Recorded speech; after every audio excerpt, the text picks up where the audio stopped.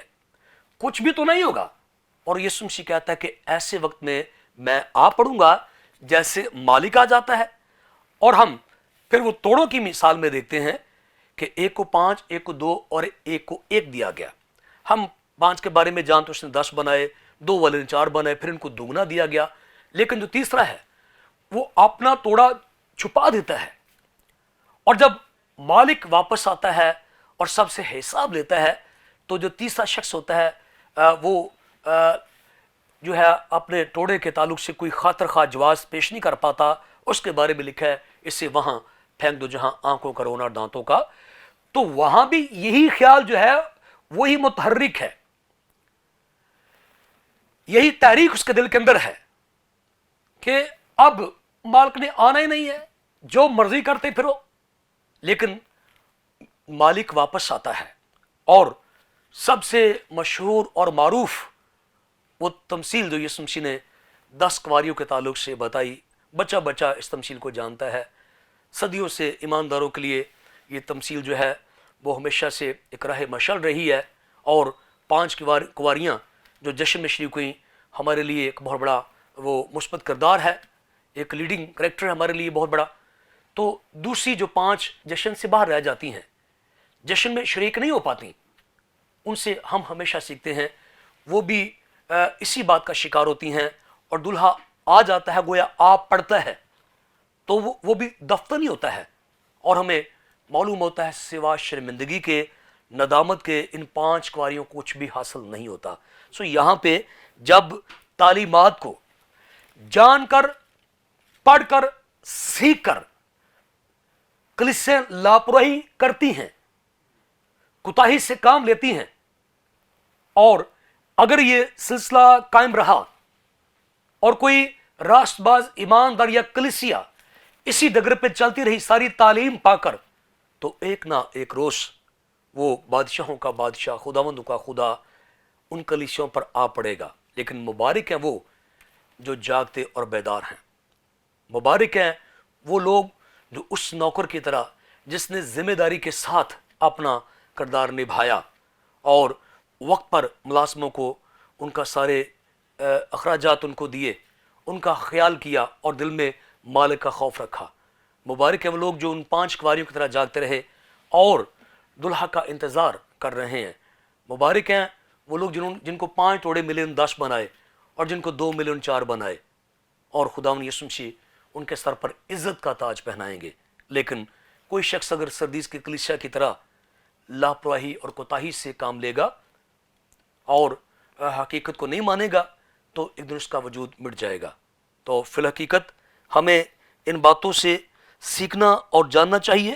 کہ جب ہمیں ایک بار تعلیم مل چکی ہے اور ہم نے جو سنا تھا اس پر ہمیں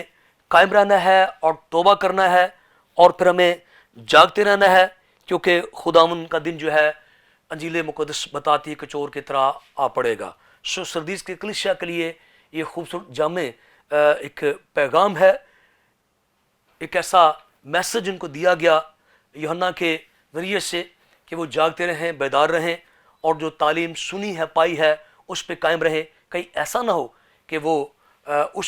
بادشاہوں کے بادشاہ، خداوندوں کے خدا کے قہر کا شکار ہو جائیں۔ سو آئیے ہم بھی جاگتے اور بیدار رہیں، تاکہ جب ہمارا خداوند آئے تو ہم ہوا میں اڑ کر اس کا استقبال کریں۔ خداوند آپ سب کو اس کلام کے سبب سے بڑی برکت دے، آمین۔